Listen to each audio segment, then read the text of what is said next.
Friends are like stars. They come and go. But the one that stays are the one that glows. आज आप सभी को दो ऐसे दोस्तों की कहानी से रूबरू कराने जा रही हूँ जो तकरीबन 9 साल से साथ में इंजीनियरिंग की, साथ ही में आरपीएससी की परीक्षा की तैयारी की और साथ ही में वो अब तैयार हैं एसडीएम बनने को। हमारे साथ आज इस इंटरव्यू सेशन में कल्पित शिवराज जी जिन्होंने रैंक 25 हासिल की है और संजीव खेदड़ जी जिन्होंने रैंक 39 हासिल की है। आप दोनों को ही ढेर सारी बधाइयां। एक साथ दोस्ती का ऐसा मिसाल, बहुत खुशी है कि आप दोनों आज हमारे साथ शामिल हैं इस इंटरव्यू सेशन में। पहले तो आपका बहुत बहुत धन्यवाद दिव्यांशी जी। मैं संजीव जी से ये पूछना चाहती हूँ कि ये कैसा लग रहा है। हम हमेशा पूछते हैं कि कैसी फीलिंग है, आपने इस एग्जामिनेशन को क्लियर किया, बट आपके साथ एक एड ऑन बहुत ही स्पेशल फीलिंग है कि आप दोनों दोस्त एक साथ इस एग्जामिनेशन को क्लियर किया, वो भी एक बेहतरीन रैंक के साथ। बहुत अच्छा फील हो रहा है कि फर्स्ट अटेम्प्ट था दोनों का ही, और फर्स्ट दोनों अटेम्प्ट के अंदर ही दोनों बहुत अच्छी रैंक से दोनों एसडीएम बन गए। जो खुद की खुशी थी ये मान लीजिए वो डबल हो गई कि जब एकदम भाई जैसा दोस्त जो 9 साल से साथ रह रहा है वो भी साथ के अंदर, जब इसी जॉब के अंदर 9 साल से हम रूम पार्टनर्स हैं, वापस उसी जॉब के अंदर वापस जाके साथ साथ रहेंगे, साथ साथ लाइफ टाइम, तो वो खुशी में एक्सप्रेस नहीं कर सकता। एक वो खुशी है। कल्पित जी, क्या आपने हमेशा से सोच रखा था कि आरपीएससी एग्जामिनेशन के लिए जाएंगे? और जैसे अभी संजीव जी ने बताया कि आप दोनों रूम पार्टनर्स थे, तो क्या उस समय ये बातें होती थी कि शायद आरपीएससी लिखे, साथ में तैयारी करें? नहीं, ऐसा तो कभी जैसे कॉलेज टाइम से ऐसे बचपन से कभी सोचा नहीं था कि हम एक साथ आरपीएससी के एग्जाम लिखेंगे। हम जब कॉलेज में मिले थे तो उस टाइम हमारी अच्छी बॉन्डिंग हो गई, तो अच्छी दोस्ती बढ़ती रही। फाइनल ईयर तक आते आते हमने सोचा कि चलो कोई बिजनेस स्टार्ट करते हैं। तो बॉन्डिंग इतनी अच्छी थी कि हमने सोचा और सोचते ही दोनों ने बिल्कुल मतलब दूसरा कोई एक सेकंड के लिए दूसरा विचार नहीं आया, हाँ कर दिया कि चलो बिजनेस करेंगे। तो हमने करीब एक डेढ़ साल 2 साल के करीब बिजनेस भी किया। खैर उसमें फेल हो गए हम, लेकिन मैं जैसे तैयारी के लिए मैं थोड़ा इससे पहले आ गया था। ये तैयारी इसने बाद में स्टार्ट किया, मैंने पहले स्टार्ट किया। मैंने 17 मई के करीब मैंने स्टार्ट कर दी थी तैयारी। तो मैं जब तैयारी कर रहा था तो उस दौरान ये बिहार था। हमारी बातें तो होती रहती थी कि क्या चल रहा है, इसका क्या चल रहा है, ये पूछता तेरा क्या चल रहा है। तो धीरे धीरे फिर इसको भी धीरे धीरे रियलाइज हुआ कि नहीं, बिजनेस में आगे फेल हो रहे हैं तो क्या किया जाए, आगे क्या करना। तो हमारी बातें होती थी, मैं ये कहता था मैं कि यार आजा तैयारी करते हैं, साथ में दोनों तैयारी करेंगे। तो ये कहता था यार ठीक है फिर आता हूँ मैं। इसका शुरू में ये एसएससी का विचार था, एसएससी की तैयारी करना चाहता। तो मैंने कहा यार एसएससी करेगा इसके बजाय आरएस की करते हैं दोनों। अब बॉन्डिंग इतनी अच्छी थी, मैंने कहा, इसने दूसरे सेकंड ही सोचा नहीं, हाँ कर दिया कि चल फिर आरएस की तैयारी करेंगे। तो ऐसे करके फिर ये अभी 2018 में ये भी तैयारी करने आ गया और हम फिर तैयारी करते रहे।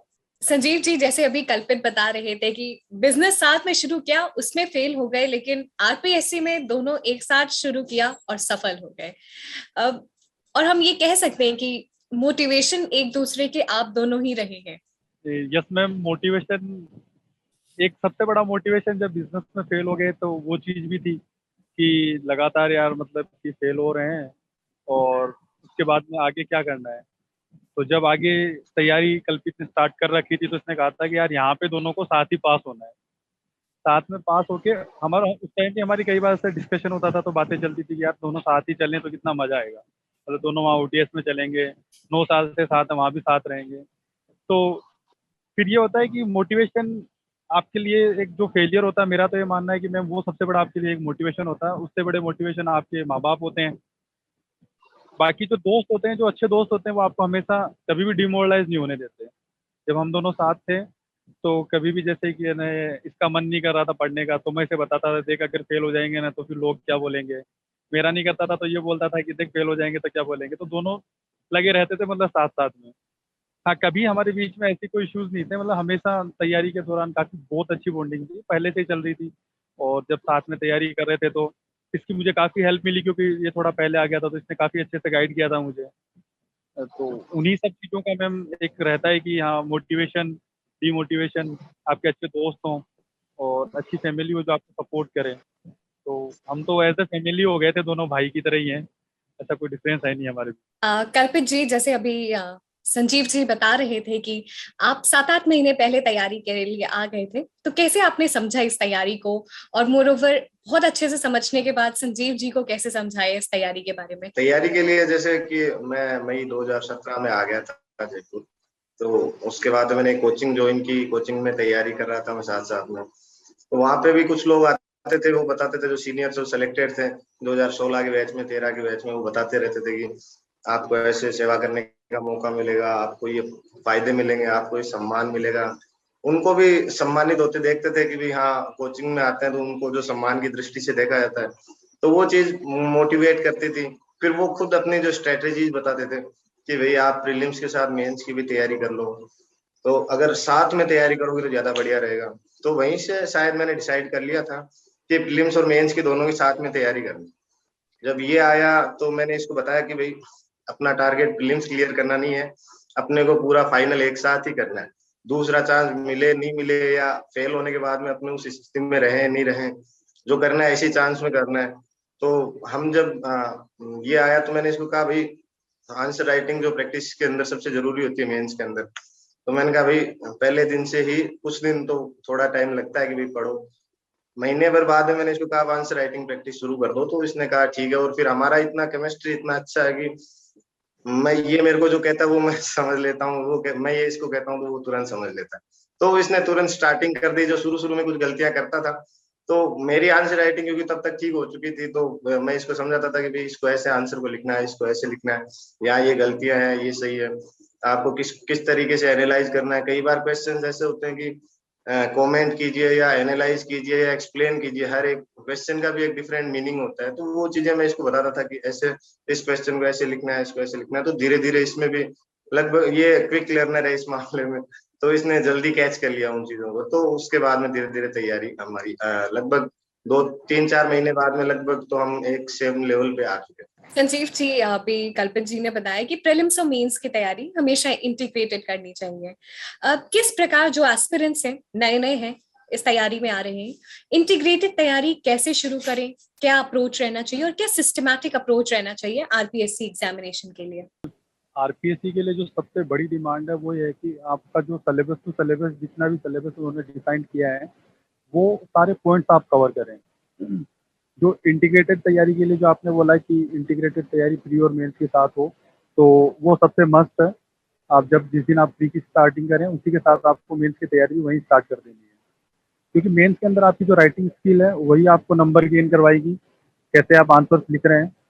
और जब आप प्री की प्रिपरेशन स्टार्ट करते हैं तो सिर्फ फैक्चुअल नॉलेज पे ज़्यादा मतलब कि ध्यान नहीं दीजिए, फैक्चुअल तो देना ही है, प्लस जो साथ साथ में जैसे मेंस के अंदर जो 10 मार्कर क्वेश्चन होते हैं, 5 मार्कर क्वेश्चन होते हैं, तो उनके लिए कैसे आपको एनालिसिस करके कैसे आपको अच्छा आंसर लिखना है, ये आपको साथ साथ ही प्रैक्टिस करनी है। आप कोई भी एक मेंस की कोई टेस्ट सीरीज ज्वाइन कर सकते हैं, या फिर कोई आप अच्छा ग्रुप हो, आपके अच्छे दोस्त हों, तो आप आंसर लिखिए, उनसे चेक करवाइए। जैसे मैं लिखता था तो कल्पित मेरा आंसर चेक करता था, और दोस्त हमेशा आपके आंसर में कमी निकालेंगे और वो चीज़ आपको आगे परफेक्ट होने में हेल्प करेगी।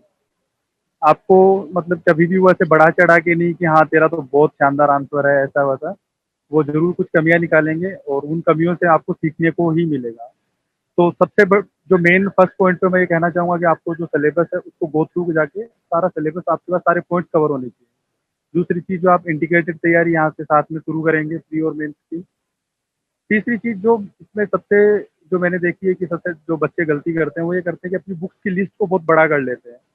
बच्चों में क्या होता है कि जब भी कहीं स्टोर पे गए, कोई उसकी पर्टिकुलर सब्जेक्ट की कोई दूसरी बुक दिखती है तो बोलते हैं नहीं ये पढ़ लेता हूँ, या फिर हाँ नहीं इसमें तो कुछ अलग सा दे रखा है। एक्चुअल में बुक्स को कन्फाइंड रखिए, बहुत लिमिटेड रखिए, उनको बार बार रिवाइज कीजिए। रिवीजन ही इसका सबसे बड़ा इसके अंदर जो एक गोल या रूल मान लीजिए आपकी, जो अगर आपने इस रूल को फॉलो किया तो आप मतलब कि फर्स्ट अटेम्प्ट में बहुत अच्छी रैंक से सेलेक्ट हो जाएंगे। तो यही स्ट्रेटेजी है जो आपको आरपीएससी के एग्जाम में सबसे ज्यादा हेल्प करेगी। सिलेबस और बुक लिस्ट बहुत ही कंसाइज रहनी चाहिए और जितनी बार मल्टीपल रिवीजन हो वो आपके लिए बहुत ही फायदेमंद है। कल्पित जी, बिल्कुल हम आपकी बुक लिस्ट जानना चाहेंगे, क्या रिसोर्सेज आपने फॉलो किए, क्योंकि आज के जमाने में इंटरनेट की पेनिट्रेशन से इतना ज्यादा नॉलेज है, उसको कैसे कन्फाइंड रखना है और उतना ही पढ़ना है जितना आरपीएससी के लिए रिक्वायर्ड है। देखिए बुक लिस्ट के मामले में तो मैं ऐसे बताऊंगा कि जैसे पॉलिटी के लिए लक्ष्मीकांत बुक आती है, वो सबसे बेस्ट बुक है।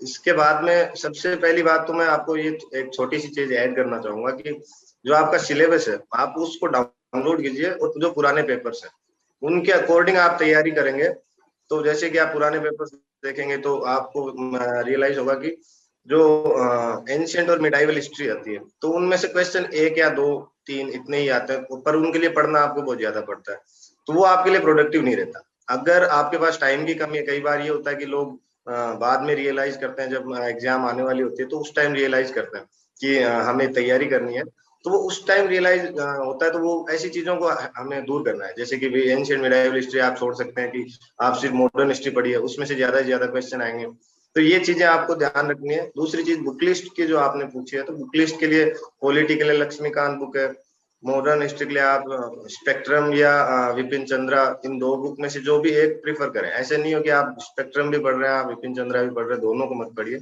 एक चीज जो भी आपने चॉइस कर ली उसके बाद उसी को रखिए। और एंशियंट और मिडाइवल हिस्ट्री के लिए तो मुझे लगता है कि उनका जो जितना क्वेश्चंस बनते हैं उस हिसाब से एनसीईआरटी सफिशिएंट है।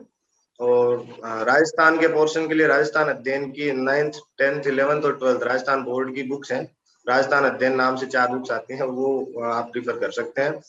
इसके अलावा ज्योग्राफी के लिए एनसीईआरटी 11th और 12th क्लास की है, वो सफिशिएंट है। राजस्थान के पोर्शन के लिए आपका राजस्थान अध्ययन की बुक में कवर हो जाएगा, राजस्थान को जीके जीएस का पोर्शन है वो सारा उसके अंदर कवर हो जाएगा। इकोनॉमी को आप राजस्थान को उन बुक्स में से मत पढ़िए क्योंकि वो पुरानी होती है। इकोनॉमी आपको एकदम अपडेटेड चाहिए, उसके लिए आपको इकोनॉमिक सर्वे जो राजस्थान का आता है वो पढ़िए। और साइंस टेक का जो था, तो आप प्रीलिम्स के लिए अगर देख सकते हैं, बेसिक तो कुछ मतलब 10th क्लास तक की शायद साइंस आती है उसमें, तो आप बेसिक तो उससे कवर कर सकते हैं कि भाई आपकी 10th क्लास तक की जो नॉलेज होती है आपको, जैसे कौन सी बीमारी क्या होती है, तो ये कहीं भी आपको अगर किसी कोचिंग के नोट्स मिलते हैं बेसिक के लिए, बेसिक पोर्शन आप वहां से कवर कर सकते हैं। जो करंट अफेयर्स है उसके लिए मैं विजन आईएएस की जो मैगजीन आती है मंथली मैगजीन या एक ईयरली कंपाइलेशन भी रहते हैं वो पीटी 365 नाम से, मेंस 365, तो आप वो पीटी 365 या जब भी एग्जाम आपके पास में और जिस समय वो कंपाइलेशन अवेलेबल है वो यूज कर सकते हैं। और इकोनॉमी ज्योग्राफी हिस्ट्री वो तो पॉलिटी हो गया। पब्लिक एडमिनिस्ट्रेशन है तो पब्लिक एडमिनिस्ट्रेशन के लिए आप किसी भी कोचिंग के जो नोट्स हैं वो आप प्रिफर कर लीजिए, क्योंकि पब्लिक एडमिनिस्ट्रेशन के लिए मैंने खुद ने कोचिंग के नोट्स ही प्रिफर किए थे, तो उसका कोई बुक सोर्स मुझे शायद नहीं ध्यान है इस मामले में। और जो 6 छोटे सब्जेक्ट्स और आते हैं मेंस एग्जाम के अंदर, मेंस एग्जाम और उन सब्जेक्ट्स के लिए आप कोचिंग एनसीईआरटी पढ़ लेंगे तो बढ़िया होगा। जैसे साइकोलॉजी के लिए एनसीईआरटी है, योगा स्पोर्ट्स के लिए एनसीईआरटी मिल जाएगी आपको, लॉ के लिए आप कोचिंग के नोट्स ले लीजिए, और बिजनेस एडमिनिस्ट्रेशन है उसके लिए भी आप एनसीईआरटी पढ़ लेंगे तो बढ़िया होगा। तो ये उन 6 सब्जेक्ट्स के लिए ज्यादातर की जिन जिन की आपको एनसीईआरटी मिलती है वो तो सबसे बेस्ट है ही। अगर नहीं मिलता आपको कहीं तो आप किसी कोचिंग के जो भी कंपाइलेशन आपको मिल जाएगा बाजार में, आप वो ले लीजिए, उससे पढ़िए। हिंदी और इंग्लिश आते हैं तो इंग्लिश के लिए तो मेरा जो मीडियम था, मतलब जो मेरी स्कूलिंग और वो सारा इंग्लिश मीडियम से हुआ है, तो मैंने कभी कोई मतलब वैसे कोचिंग मतलब उसके लिए तैयारी की नहीं, तो इंग्लिश का तो मैं ज्यादा आइडिया नहीं दे सकता क्योंकि मेरी इंग्लिश ठीक थी तो मैं काम चल गया मेरा। और हिंदी के लिए एक राघव प्रकाश करके बुक आती है, तो वो राघव प्रकाश बुक, और साथ में 9th से 12th तक की एक रचना व्याकरण करके बुक आती है, वो बुक्स। संजीव जी, इस एग्जामिनेशन की बात करें तो न्यूज़पेपर पढ़ना कितना जरूरी है, और करंट अफेयर्स के लिए और क्या क्या रिसोर्सेज चाहिए, जैसे कल्पित ने मंथली मैगजीन की बात की। मैम मेरा ये मानना है कि न्यूज़पेपर सिर्फ इसी एग्जाम के लिए नहीं, सभी एग्जाम के लिए, जो भी अगर कॉम्पिटिटिव एग्जाम की आप प्रिपरेशन कर रहे हैं, सभी एग्जाम के लिए, एग्जाम के अंदर बहुत बड़ा रोल प्ले करता है। आप कोई भी न्यूज़पेपर फॉलो कर सकते हैं, मतलब कि क्वालिटी न्यूज़पेपर, जैसे कि अगर आप इंग्लिश मीडियम से हैं तो इंडियन एक्सप्रेस या द हिंदू, मैं पर्सनली इंडियन एक्सप्रेस फॉलो करता था, और अगर हिंदी मीडियम से हैं तो दैनिक जागरण। बट वो आपको ये चीज़ सिर्फ एग्जाम में नहीं, मेंस के एग्जाम में ही नहीं, आपको इंटरव्यू में भी काफ़ी हेल्प करता है कि आप कैसे आपके आंसर बोल रहे हैं वहाँ पे, कैसे आप कैसे चीज़ों को कनेक्ट कर पा रहे हैं। जब आपके दिमाग में आपको सिलेबस याद होता है, और जब आप न्यूज़पेपर में कोई कोई भी अगर खबर पढ़ रहे हैं, कोई भी न्यूज़ है, जैसे गवर्नमेंट ने कोई नई पॉलिसी रिलीज की है किसी भी चीज़ से रिलेटेड, तो आप वहाँ कनेक्ट कर सकते हैं कि हाँ ये मेरे सिलेबस में है और मुझे ये पॉलिसी है ना, मैं मेरे मेंस के आंसर में मेंशन कर सकता हूँ, या फिर मुझसे इंटरव्यू में ये चीज़ पूछी जा सकती है। तो न्यूज़पेपर रोजाना पढ़ना है, और उसमें मतलब कि क्या क्या पढ़ना है इन चीज़ों को रेक्टिफाई कर लेना पहले ही, कि मुझे ये इम्पोर्टेंट है, मतलब कि हाँ अगर आज का ये न्यूज़पेपर है तो इसमें ये मेरे एग्जाम से रिलेटेड है, ये मेरे सिलेबस से रिलेटेड है, ये चीज़ें मैं मेरे एग्जाम में मेंशन कर सकता हूँ या इंटरव्यू में मेंशन कर सकता हूँ। तो न्यूज़पेपर आपको रोजाना पढ़ना है, और उसके मतलब जो भी पॉलिसीज वगैरह है, जो भी इम्पोर्टेंट जो गवर्नमेंट की कुछ नई स्कीम्स वगैरह हैं, तो इन पे खास तौर पे ज्यादा फोकस रखना है। कल्पित, मैं आपसे ये पूछना चाहूंगी कि आपने थोड़ी देर पहले मेंशन किया था मेंस आंसर राइटिंग की कितनी इंपॉर्टेंस है, और पहले ही दिन से प्रिपरेशन के आप मेंस आंसर राइटिंग लिख रहे हैं। जो स्टूडेंट्स हैं पहले दिन से मेंस आंसर राइटिंग लिखते, क्या किन बातों का ध्यान रखना है, और इवेंचुअली मेंस आंसर राइटिंग जो आप आंसर राइटिंग करते हैं उसको बेहतरीन कैसे बनाना है? मीन्स आज आंसर राइटिंग के लिए पहले तो मैं ये कहूंगा कि आपको कम से कम थोड़ा पढ़ना पड़ेगा पहले। आप बिना पढ़े कोई भी आंसर लिखेंगे तो आपको कुछ पता ही नहीं रहेगा कि लिखना क्या है। कोई भी एक सब्जेक्ट लीजिए, जैसे आपको जो सबसे ज्यादा पसंदीदा सब्जेक्ट है, जैसे मान लीजिए मेरा पॉलिटी सब्जेक्ट पसंदीदा था, तो जैसे मैंने पॉलिटी पढ़ी, 1 महीने बाद पढ़ी, आप लगभग थोड़ा आपको बेसिक आइडिया लग जाएगा कि ये सब्जेक्ट ऐसा है। फिर आप उन चीजों को, जैसे कोई क्वेश्चन आपको करंट के या जो भी करंट का टॉपिक चल रहा है उससे आपको क्वेश्चन ढूंढ लीजिए। वेबसाइट्स खूब है ऑनलाइन, अगर आप इंटरनेट पे देखेंगे आपको सारे क्वेश्चंस मिल जाएंगे। तो आप उनसे, या किसी कोचिंग को अगर ज्वाइन करना चाहते हैं कि कोई कोचिंग टेस्ट सीरीज है तो वो भी ज्वाइन कर सकते हैं। तो आप आंसर राइटिंग उनसे पहले, पर मैं ये कहूंगा कि आप जो ऑनलाइन जो अवेलेबल है क्वेश्चन उनको लिखिए। तो आप लिखेंगे तो आपको आइडिया लगेगा कि यार हाँ ठीक है, पहले पहले दिन आप लिखेंगे तो आपको लगेगा अरे मैंने बढ़िया आंसर लिख दिया। पर वही आंसर जब आप 1 महीने बाद में, जैसे उसी तैयारी के दौरान 1 महीने बाद में वो सेम आंसर लिखेंगे तो आपको लगेगा यार मैंने क्या फालतू सा आंसर लिखा था, आज मैं बहुत बेहतर लिख रहा हूँ। तो उसके लिए पहली बात तो ये है कि आपको जैसे 10 मार्कर क्वेश्चन होता है उसको स्टार्ट करना है तो किसी इंट्रोडक्शन से कीजिए। जैसे कोई टर्म है जो क्वेश्चन के अंदर दी हुई है उसको डिफाइन कर दीजिए, या उससे रिलेटेड जो करंट में इवेंट हुआ है, कोई भी करंट का इवेंट जैसे हाल ही में घटा हो तो वो आपको याद हो, तो उससे आप क्वेश्चन को स्टार्ट कर सकते हैं। उसके बाद में आप मेन बॉडी पे आइए। मेन बॉडी में आपको जो भी आपसे क्वेश्चन को एक्सप्लेन करने या कमेंट करने के लिए या एनालाइज करने के लिए कहा गया है, तो वो उस पे आप डायमेंशन सोच सकते हैं। जैसे लगभग हम 8-10 डायमेंशन रखते थे कि scientific, technological, economic, political, social, geopolitical, इस टाइप से आप अलग अलग डायमेंशन रखिए। आप उन डायमेंशन में कोई भी क्वेश्चन सोचेंगे तो लगभग आपको 5-4 डायमेंशन आपको मिल ही जाएंगे हर क्वेश्चन के अंदर। तो आप वो डायमेंशन उनके अंदर मेंशन कीजिए। फैक्ट्स का पूरा रोल है, आपको फैक्ट्स उस क्वेश्चन के बारे में ध्यान होने ही चाहिए, क्योंकि आपको जो भी आपने डायमेंशन दिए हैं उनको जस्टिफाई करने के लिए आपको फैक्ट्स लिखने पड़े। लोग कहते हैं कि भाई नहीं यार हमें इतना रटना पड़ता है, रटना नहीं। वो आप कोई भी क्वेश्चन को एक्सप्लेन कैसे करेंगे कि भाई आपको पता है इसकी चीज के बारे में कि ये करंटली हो रही है, या फिर आप ऐसे गेस कर रहे हो, उसकी बजाय आप उसको फैक्ट को लिखेंगे तो आपको ज्यादा मतलब वेट मिलेगा आपके उस पॉइंट को। तो फैक्ट साथ में लिखिए।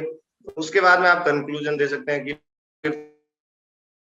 कंक्लूजन दे दीजिए कि भी हमें ये इम्प्रूव करना चाहिए, या फिर आप बता सकते हैं कि सरकार फिलहाल ये कर रही है, तो कंक्लूजन में ये चीजें लिख सकते हैं। तो इस टाइप से आंसर राइटिंग प्रैक्टिस कीजिए। संजीव जी, जैसे कीवर्ड्स होते हैं क्वेश्चन में, कमेंट, एनालाइज, तो इस बेसिस पे कैसे आंसर देना है? कमेंट अगर लिखा हो तो क्या क्या किस तरीके से आंसर देना है? एनालाइज लिखा है तो किस तरीके से आंसर देना है? मैम अगर कमेंट लिखा है और जो एनालाइज लिखा है, दोनों के अंदर बेसिकली मतलब ज़्यादा डिफरेंस नहीं है। कमेंट के अंदर उन्होंने अगर कोई भी एक पर्टिकुलर लाइन दे देंगे, कोई स्टेटमेंट होगा, उसके आगे वो लिख देंगे कि है ना हाँ कमेंट ऑन दिस। तो वो जो भी स्टेटमेंट है या जो भी पर्टिकुलर लाइन है, आपको उसको बेसिकली उसको पूरा डिफाइन करना है। उसकी हिस्ट्री हिस्ट्री से लेके आपको उसके अंदर जो भी करंट के अंदर जो भी चीज़ें होती हैं, और जो भी उसका प्रॉपर्ली जो ब्रीफली जो डेटा है, अगर कुछ फैक्ट्स हैं, फैक्ट्स के अलावा अगर और भी कोई दूसरे डेटा है, तो ये सारी चीज़ें आपको उसके अंदर मेंशन करनी है। एनालाइज के अंदर आपको उसकी सारी चीज़ें करनी होती है, जैसे कि पॉजिटिव क्या है, कोई भी अगर कोई क्वेश्चन है, अगर कोई स्कीम है तो उसको एनालाइज कीजिए इस स्कीम को। तो उस स्कीम के पॉजिटिव इम्पैक्ट क्या है, नेगेटिव इम्पैक्ट क्या है, उसमें क्या क्या कमियां हैं, और उनको सुधारने के लिए कुछ स्टेप जो अगर आप एज ए एडमिनिस्ट्रेटर जाएंगे, जब आप काम करेंगे फील्ड में, तो कुछ स्टेप जो आप गवर्नमेंट को सजेस्ट करना चाहते हैं कि ना हाँ अगर ये चीज़ें इसमें अगर और चेंज कर दी जाए तो ये स्कीम और अच्छी हो जाए। तो कमेंट और एनालिसिस के अंदर बेसिकली ये फर्क है, और जो आंसर लिखना है वो भी इसी फॉर्मेट के अंदर हमें लिखना है कि जो जो भी पॉजिटिव, नेगेटिव, या जो भी वे फॉरवर्ड जिसके अंदर की क्या क्या इसके अंदर सुधार की आवश्यकता है, ये सारी चीजें हम मेंशन करें। बहुत ही अच्छे से आपने ये बताया कि कैसे अलग अलग कीवर्ड्स हैं उसको टैकल करना है। अब हम आप दोनों से ही आपके इंटरव्यू एक्सपीरियंस जानना चाहेंगे। शुरुआत कल्पित से करते हैं। इंटरव्यू के लिए मेरा इंटरव्यू मंजू शर्मा मैम के बोर्ड में था। तो इंटरव्यू के लिए पहले जहाँ हम गया मैं, तो मैंने नमस्ते किया। उसके बाद उन्होंने बैठने के लिए बोला कि भी हाँ बैठो। तो बैठने के बाद उन्होंने जो पहला क्वेश्चन था वो मेरी ग्रेजुएशन से स्कूलिंग से किया। उन्होंने कहा कि आपने 10th कहाँ से की है, 12th कहाँ से की है, ग्रेजुएशन कहाँ से की है। उसके बाद उन्होंने मेरी हॉबी से क्वेश्चन किया कि मेरी हॉबी बास्केटबॉल खेलना थी। तो उन्होंने कहा अच्छा बास्केटबॉल खेलते हो? तो मैंने कहा हाँ हाँ मैम खेलते हैं। तो उन्होंने कहा कि भाई कब खेलते हो? तो मैंने कहा मैम जब मैं फ्री होता हूँ, खाली मतलब जब मैं पढ़ाई से बोर हो जाता हूँ तो उस समय मैं खेल लेता हूँ। तो उन्होंने कहा अच्छा तो मतलब सुबह 5 बजे उठ के भी खेल सकते हो? मैंने कहा हाँ मैम, अगर उठा तो बिल्कुल खेल सकता अगर मन हुआ तो। उसके बाद में दूसरे सर थे, उन्होंने क्वेश्चन इंटरनेशनल रिलेशंस पे मुझसे कुछ क्वेश्चंस किए। उस समय व्लादिमीर पुतिन ने जो राष्ट्रपति है रूस के, उन्होंने कुछ अपनी जो लीडरशिप को एक्सटेंड करने के लिए 2036 तक का अपना वो पीरियड बढ़ा दिया था। तो उससे रिलेटेड कुछ क्वेश्चन था कि भाई कितने टाइम तक वो राष्ट्रपति रह सकते हैं रूस के। और उसी के अंदर फिर उन्होंने 3-4 क्वेश्चन और पूछ लिए कि और कोई ऐसा राष्ट्रपति रहा है इतने लंबे टाइम तक, और उनके बारे में बताइए, क्यों रहा है, कैसे रहा है। फिर उसके बाद में उन्होंने तीसरे मेंबर थे, उन्होंने मुझसे जब पूछा तो वो लगभग मेरे से कि भाई आर्ट, जैसे मैं साइंस का स्टूडेंट हूँ, तो उन्होंने पूछा आर्ट होनी चाहिए कि नहीं होनी चाहिए, आर्ट को रखना क्यों जरूरी है हमारे लिए, कि भाई तो उन्होंने कहा आर्ट तो हटा ही देनी चाहिए, साइंस ही यूजफुल है, आर्ट यूजफुल कुछ आता ही नहीं है। तो मैंने उनको बताया कि ये कारण है, इस वजह से रहना चाहिए। उन्होंने मुझसे सस्टेनेबल डेवलपमेंट पे क्वेश्चन किया। एक उन्होंने क्यूबा के जो फिदेल कास्ट्रो है उनके बारे में उन्होंने मुझसे क्वेश्चन किया। फिर चौथे जो बोर्ड मेंबर थे उन्होंने मुझसे सस्टेनेबल डेवलपमेंट पे क्वेश्चन किया है। तो सस्टेनेबल डेवलपमेंट और ये इंक्लूसिव डेवलपमेंट क्या होता है, उनमें डिफरेंस क्या होता है, एग्जिट पोल क्या होता है, एग्जिट पोल और ओपिनियन पोल का। फिर मैम ने पूछा कि भाई एग्जिट पोल और ओपिनियन पोल में डिफरेंस क्या है, और ऐसे करके लगभग मतलब 15 से 20 मिनट का जो था इंटरव्यू चला। संजीव जी, क्या आपसे कुछ सिचुएशनल क्वेश्चंस भी पूछे गए थे इंटरव्यू में? जी मैं मुझसे एक सिचुएशनल क्वेश्चन पूछा गया था कि अगर आप कहीं पे एसडीएम हैं और वहाँ पे कुछ लोग हैं जो रोड बनाने का विरोध कर रहे हैं, तो वहाँ धरने पे बैठ गए हैं और आपको बोलते हैं यहाँ से रोड नहीं बनानी, तो आप क्या करेंगे? तो के अंदर जो मेरा आंसर था वो ये था कि सर मतलब कि सभी लोग मतलब विरोध नहीं करते हैं, कुछ नॉन सोशल एलिमेंट सभी जगह मौजूद होते हैं, तो वही लोग विरोध करते हैं। तो सबसे पहले मैं उनको एक टेबल पे लाके और उनको समझाऊंगा, उनको सारी चीज़ें बताऊंगा कि इससे क्या क्या फ़ायदे होंगे। बट फिर उन्होंने मेंबर ने कहा कि नहीं, वो तो मानने को तैयार ही नहीं है कि नहीं हमें तो मानना ही नहीं है, ठीक है हमें तो ये रोड बनाने ही नहीं देंगे, तो क्या करोगे, फोर्स यूज करोगे? तो मैंने लगा कि तो फिर मेरा जो रिप्लाई था वो ये था कि हाँ सर, अगर वहाँ पे एक रोड बनाने से उस एरिया का ज़्यादा डेवलपमेंट हो रहा है और जो सोसाइटी का जो अगर लार्जर कोज है अगर वो सर्व हो रहा है कि ज़्यादा लोगों को वहाँ रोजगार मिल पा रहा है, वहाँ डेवलपमेंट हो पा रहा है, तो जरूर सर मैं अगर उन सोशल नॉन जो भी नॉन सोशल एलिमेंट्स उनको हटाने के लिए फोर्स यूज करनी पड़ी तो मैं जरूर करूँगा। तो ये एक सिचुएशन क्वेश्चन था उसमें और मैंने ये आंसर दिया था। तो उसके अंदर उन्होंने इसमें मतलब थोड़ी सी स्माइल भी की थी, तो मेरे भी क्या सेटिस्फाइड थे। हमने आप दोनों से प्रीलिम्स, मेंस और इंटरव्यू की बात की और बहुत ही मजा आया बात करके कि दो दोस्त जो हमेशा से साथ में हैं, उन्होंने एक मुकाम हासिल किया है, वो भी साथ में। एक बेहतरीन मिसाल ये दोस्ती हम नहीं तोड़ेंगे की। कल्पित और संजीव, आप दोनों से ही पूछना चाहती हूँ, किस तरीके से स्टडी आईक्यू आपकी जर्नी में साथ रहा है? मैम बेसिकली जब भी किसी करंट के किसी टॉपिक के अंदर जो स्टडी आईक्यू से सबसे ज़्यादा जो हेल्प मिली थी मुझे, वो करंट टॉपिक्स में काफ़ी हेल्प मिली थी कि जब मैं किसी टॉपिक में कोई एक्सप्लेन या फिर मैं कुछ समझ नहीं पा रहा था, तो मैं ज़रूर जो यूट्यूब पे जो भी पर्टिकुलर टॉपिक उससे आगे स्टडी आईक्यू लिख के देखते थे, तो जो भी करंट के टॉपिक थे उनको काफ़ी अच्छे से ब्रीफ में एक्सप्लेन किया हुआ होता था। तो काफ़ी फैक्ट्स मैंने शायद यहाँ से मेरे मेंस के आंसर में भी मतलब लिखे थे। एंड कुछ जो टॉपिक्स होते हैं जो थोड़े एनालिसिस टाइप के होते हैं, उनको समझने में अगर जो एक नॉर्मल बच्चों को जो दिक्कत होती है एवरेज गाय को, क्योंकि हम भी एक एवरेज ही लड़के हैं, तो उन टॉपिक्स में मैंने स्टडी आईक्यू से काफ़ी हेल्प मिली थी। कल्पित, किस तरीके से स्टडी आईक्यू आपकी जर्नी में साथ रहा है? स्टडी आईक्यू के जो वीडियोज आते हैं करंट अफेयर्स पे, उनके वीडियोज काफी आते हैं। और जो आप ऐसी सिविल सर्विसेज की तैयारी करते हैं तो उनके अंदर आपको करंट अफेयर्स से अपडेटेड रहना काफी जरूरी है। तो यूट्यूब पे आप जैसे मेरे यूट्यूब की लिस्ट के अंदर कई बार जैसे करंट के बारे में कई बार अभी जैसे लंबे टाइम से न्यूज़पेपर नहीं पढ़ पा रहा हूँ क्योंकि टाइम नहीं मिल पा रहा है, तो जैसे यूट्यूब खोल लेता हूँ तो उस पर वीडियोज मिल जाते हैं उनके, तो मैं उनसे देख लेता हूँ कि करंटली क्या कोई मैटर क्या हुआ है क्या नहीं हुआ। किसी भी जो जिस एरिया का मेरा इंटरेस्ट है, जैसे IR का है तो IR के वीडियो में जाके दूसरे और कोई को, तो इस हिसाब से मेरा काफी करंट अफेयर्स वो अपडेटेड रहता है Australia. Thank you so much Kalpit ji and Sanjeev ji for joining in this interview session. ये हमारा बहुत ही इंटरेस्टिंग इंटरव्यू था कि किस तरीके से दो दोस्त हमेशा से साथ रहे, और हम यही कामना करते हैं कि आप आगे भी साथ रहे। धन्यवाद और ढेर सारी शुभकामनाएं। Thank you. धन्यवाद। Thank you.